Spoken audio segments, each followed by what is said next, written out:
The fire happened on St. Patrick's Day, 1964. Now, it's true the street is rebuilt, but the era had passed, and in the end, the bulldozers got it all. And here, where in 1937 Louis Armstrong played on this very spot, we have another shopping center, with this small tribute affixed to the front of a supermarket.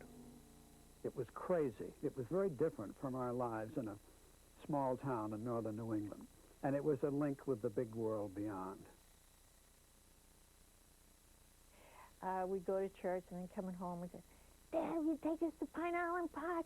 Will you take us to Pine Island Park? You know, we jump up around, like, so excited because we want to go for a ride, see everybody. Oh, no, we don't have any time. No time. Then he says, oh, please. So my mother says, well, okay, maybe for a while, I'll make a lunch or something.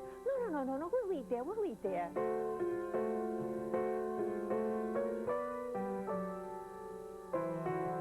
It was the quintessential turn-of-the-century amusement park. Like the Bedford Grove, it had a dance hall and a roller skating rink, and later on, a drive-in movie, but Pine Island Park was more than that. It was roller coasters and Ferris wheels and dodgem cars, hot dogs and swimming and fireworks. It was where your company held their annual picnic.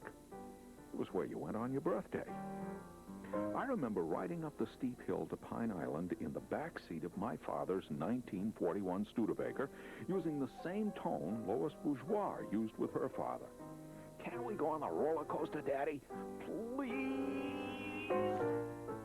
You could hear that clank, clank, clank, clank, clank, clank, clank as that was going up, as the car was going up, and then you'd hear the people yelling, screaming, you know, as they were going down.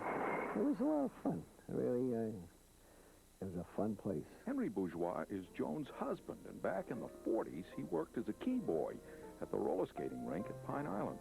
He was the guy who put skates on your shoes. My sisters and I, we kind of like to go watch the roller skaters, especially the guys in the white suits. Even though I was in the sixth grade. They were big show-offs.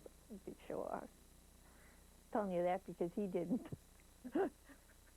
Well, Pine Island Park was really typical of amusement parks that developed around the turn of the century, in that it was developed by the Manchester Power, Light and Traction Company. What they did is they wanted to maximize use of the trolley cars on weekends, which obviously weren't used because no one was commuting to work. So generally they would build the amusement parks at the terminal point on the trolley line. That way you'd get customers to spend their nickel to go out on the subway, or trolley in this case, and actually take their fun to the amusement park on a given weekend. John Clayton is a columnist for the Manchester Union Leader. He's also author of this collection of historical remembrances of Manchester. Pine Island Park was a wonderland for kids and for adults at the turn of the century when it first opened. It had a great roller coaster, which of course was the cornerstone of any amusement park. It had a great Ferris wheel called the Honeymoon Express, in which each individual car was named after a city: St. Louis, New York, Paris. There wasn't a Goffstown in there, but you know, they overlooked it, obviously. They had a great carousel, a Philadelphia toboggan model with hand-carved wooden creatures, 3 layers deep, that actually would go almost upwards of 25 miles an hour. So for those kiddies who were brave enough to reach for the brass ring, there was a real element of adventure attached to it. Beyond the typical amusement rides on the Midway, they also had a pond for swimming and canoeing. It was a great skating center in the wintertime. And they also had a ballroom, Venetian Gardens, in which a lot of the big bands would play during the 20s and 30s. Ferdinando's band was there. They had Rudy Valley came. Guy Lombardo was here. Right? They had big name bands that came to this place, you know, for one night only. Rachel Zeiler has lived most of her life just down the street from Pine Island Park. And for many years, she worked in the concessions there. And they used to sell tickets 5 cents a dance. You would have to buy a ticket and go and ask the lady to want to dance with you, and then you give the ticket to the gentleman at the gate, and then you go around and dance for one number, and then the next dance was another ticket that you'd have to pay. Do you remember the Moxie bottle? Oh, yes, I remember the Moxie bottle. I really, really do. But at that time, we didn't like Moxie because they had a yicky taste in it. They sold Moxie in a glass, and you took the glass home for a nickel. A nickel years ago. Today you pay, what, 95 cents for drink a Moxie? The Moxie bottle still exists here in a suburban neighborhood in Manchester near Pine Island Pond. There's a cottage attached to it now, but nobody's lived there for some time. We understand, though, that it has been purchased recently, and plans are to restore the bottle to its original look.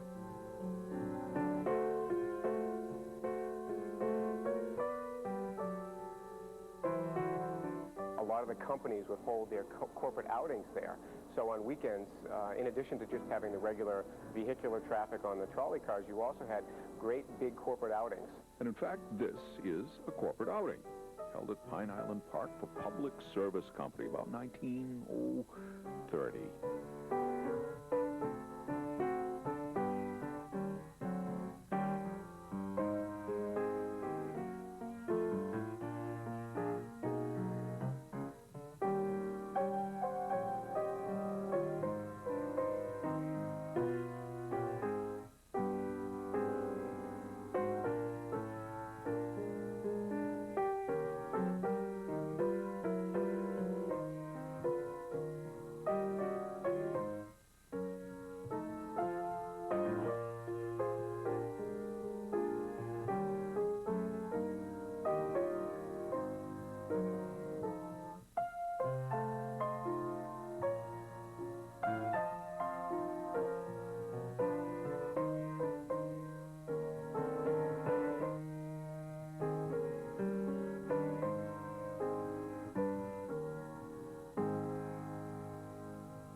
'62, '63 is the dates that the park kind of collapsed. It went down. And then when the skating rink burned, and then the dance hall burned, and the last thing that burnt was a merry-go-round, which was an art object, because those were hand-hewn horses. They were beautiful.